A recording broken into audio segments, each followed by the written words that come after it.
My name is Rihanna Binkley, and I am the project manager for this oral history project. And this is Carissa. Do you want me to introduce myself now? Yeah. Okay. My name is Carisa Harris Adamson, and I'm with the Treasure Island Sailing Center. I'm president of the board of directors of the foundation and have been for quite some time. Amazing. Today is Monday, March 21st, and it is 11:37. And we are recording this for Treasured Stories, the oral histories of Treasure Island between 1997 and the present. Okay, let's start with question number one, which is, tell me about the first time you visited Treasure Island. Oh, that's a great question. I believe I went there in 1998. There was a group called Gold Rush 2000, which was putting together an effort to have the Olympic trials, the 2000 Olympic trials for sailing, part of which was going to be on Treasure Island. And so I went out to see what the venue was like. I had been told it was a perfect place for kids to sail because of how protected it was. And I was currently looking for, a nice, safe place to teach beginner sailing to young kids. So what was the island like when you went there? Do you have like any core memories of what it felt like, what it looked like? Yeah, it was, it looked like some of the other military bases that had been around the San Francisco Bay Area. And I remember it was a parking lot, but it had this just absolutely pristine cove with flat water and, nice wind and just a completely different sailing venue than anything I had ever seen in San Francisco. And so it looked just really magical and special in the sense that, the Clipper Cove was really untouched. There was a small marina there and a nice beach. And then on the island itself, there were a lot of, prior military or World Fair type buildings that were, didn't have a lot of activity on them, but were still really, pretty cool in their own right. That's awesome. So you came out first in 1998, you said, and what took place after that visit and once you saw Clipper Cove? Yeah, I believe it was around that time in 98 where we were trying to figure out what we would do with this venue after the Olympic trials were over. And there was a group of people that had really dedicated a lot of time and energy to getting some docks and some hoists to move boats in and out from basically shoreside to the water for the Olympic trials. And so they got me involved because they thought it was going to be a perfect place for youth sailing. And they wanted me to check it out to see if, that was something that we'd be interested in doing. And so it really was, the first visit was a planning visit to say, okay, what would we need to teach kids how to sail out here? And is this something that we want to do? So when did things really start turning and happening and being built for the sailing center? Yeah, so the infrastructure for the docks and the hoists were put in sometime in 1998 for those Olympic sailing trials, which I believe took place in 1999. We started making plans for this nonprofit foundation that would support community sailing. So at the time, there weren't that many community sailing centers across the country. So the idea of a community sailing center that didn't require sort of a club membership was quite new. There were some really great ones, one of which was in Boston, and I went to college in Boston and was lucky enough to kind of see what a community sailing center could do and what it could be. And that always piqued my interest. And so when I was asked to, for my opinion as to whether or not we could teach kids how to sail in the Cove, I thought, all right, yeah, this is great. And we just need a dinghy ramp. And so the first, I'd say, we incorporated our organization in 1998, and I taught the very first class in 1999 using keel boats because we didn't have a dinghy ramp. And I taught 8 girls from the Life Learning Academy, an academy that is still on the island and still going strong. And then by 2000, we had a dinghy ramp and were able to teach small kids in small boats. That's awesome. Why don't you, can you tell us a little about your history with sailing? Yeah, I grew up sailing. I had a father who was really interested in it. My father raised me and my older sister for quite some time as a single dad.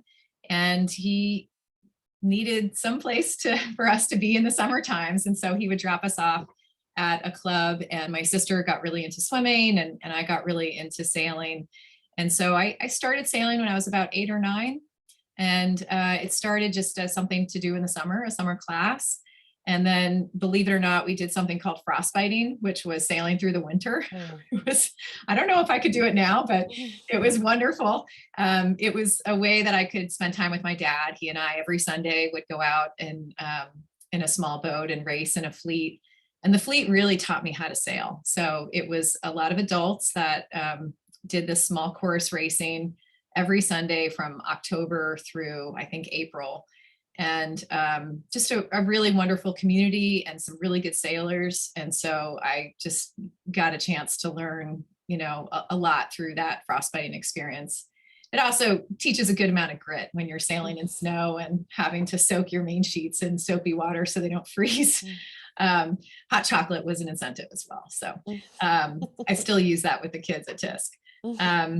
So that was really where I fell in love with sailing, was when I was younger. And I sailed throughout my middle school and high school years. And then I sailed in college competitively.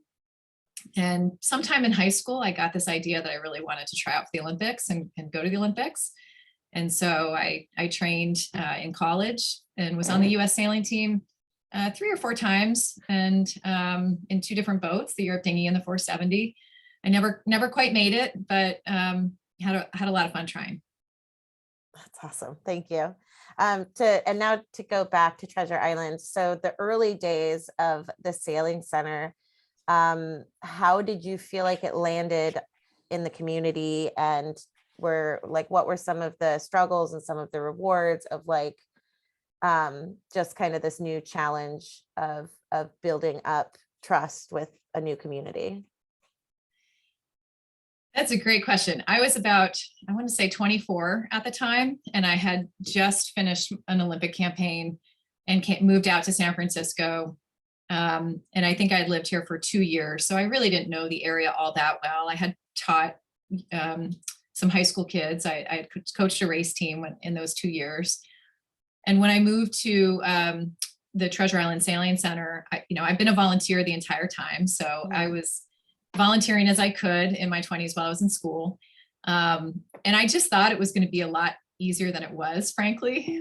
Ignorance is bliss, I think, when you're young and you're not, you have a vision, but you don't really know how long it's going to take you to get there. And it was kind of shocking to me how hard it was. So our first challenge was getting parents who didn't sail and maybe didn't even swim to let their kids go sailing and to teach them how to swim.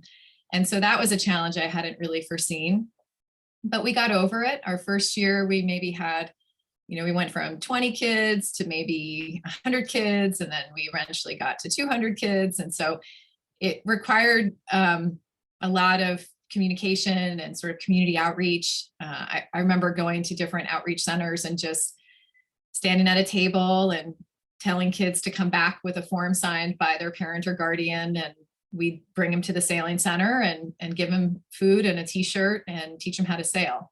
And so we kind of did that grassroots approach for quite some time. And then, of course, there was the other side, which was communicating with the sailing community, people at yacht clubs that were already sailing, that community sailing centers were something that was really critical, not only to the sport, but, to also our community. So it took a while to get both of those communities on board in different ways.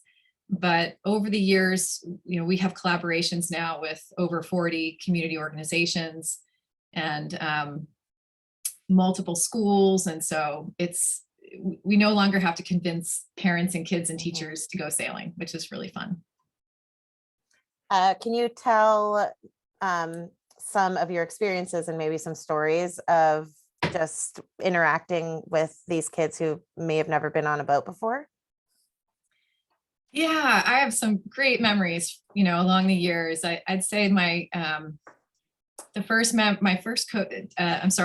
class that I taught with the girls from the Life Learning Academy was really special because it was on a keel boat, and they were all together on the boat with me, and it was just a chance to get to know them. And some girls were quieter than others. Some I got to know quite well, but I could see them opening up every weekend. They'd open up a little bit more, and I eventually ran into one of them. She was a manager at a Ben and Jerry's, doing great. And so it was just really special to be able to have that connection, and then, see them do so well in something different. I've always been a big believer that some of the things that you learn in sailing, probably any sport, but specifically sailing, those are skill sets that you can apply to other areas of your life. And so you really learn things like grit, you learn things like leadership, you learn things just that, communication is really key on a boat. And so you can take some of those skill sets and apply them elsewhere. And so that was really fun for me to see.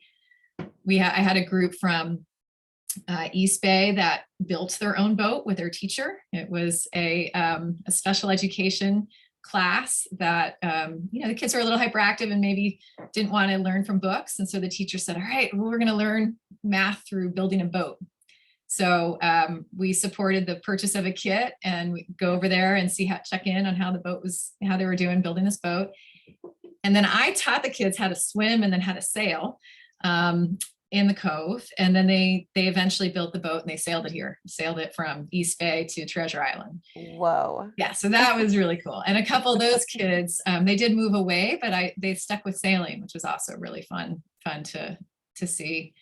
So there's been a lot of stories like that over the years. I remember teaching some kids on Treasure Island how to sail, and they used to just come down, 4 kids on a bike to come help us with rigging and, just volunteering around the sailing center. And then, I take them sailing. So I think there's been a special community that's been built up over time out there, and it's just grown over the years.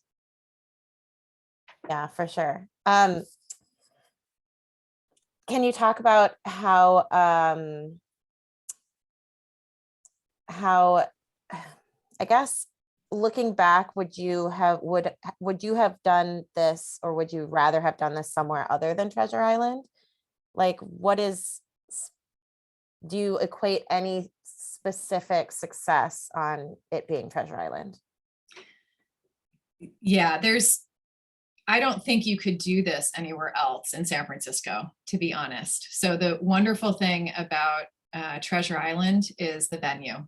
It's all about the location. And for sailing, from beginner sailing to Olympic level sailing, which we hope to cater to all those levels of sailors, it's just the best place because you have access to so many different venues. So we teach beginner sailing through maybe advanced in the Cove.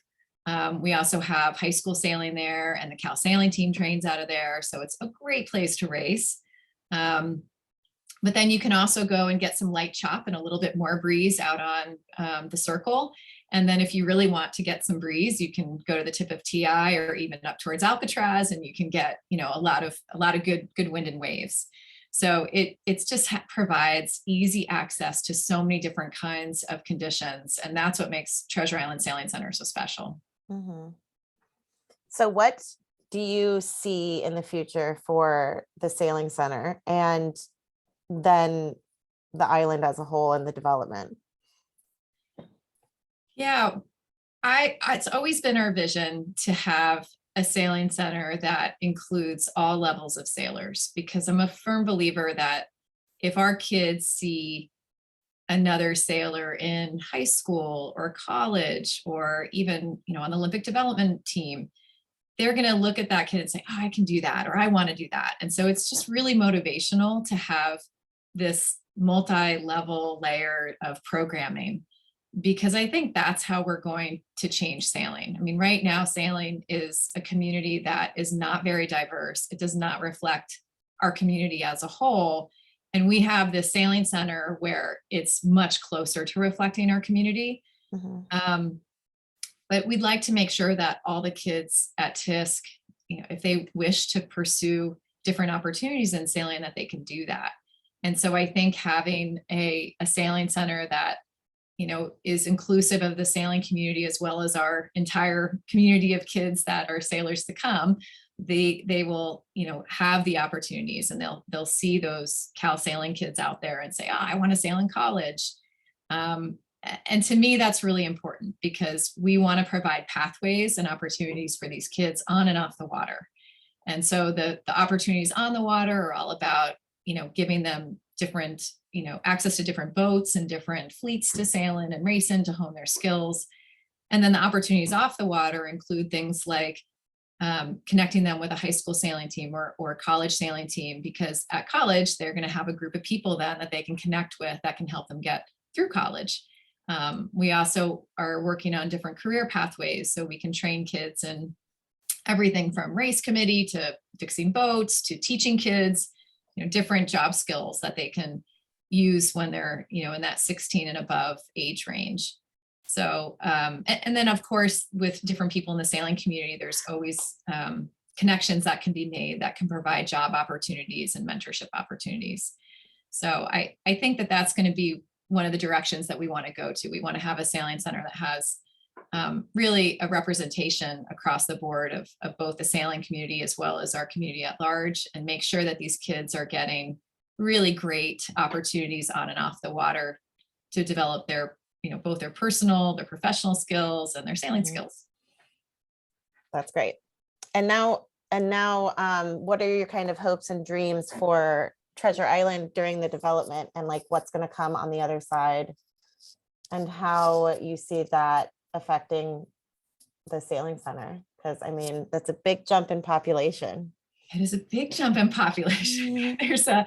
I think, getting from here to there is going to be, is going to take a lot of work, but I'm so looking forward to the day where we get onto the island and there's just this wonderful community of people who live on the island, visit the island, work on the island, just having different places for people to congregate, for, to eat together and to, enjoy different activities together, I think is going to be wonderful. So right now, when kids come and they get dropped off on the island for camp or something of that nature, we're very much stay right in our little bubble, right at our sailing center.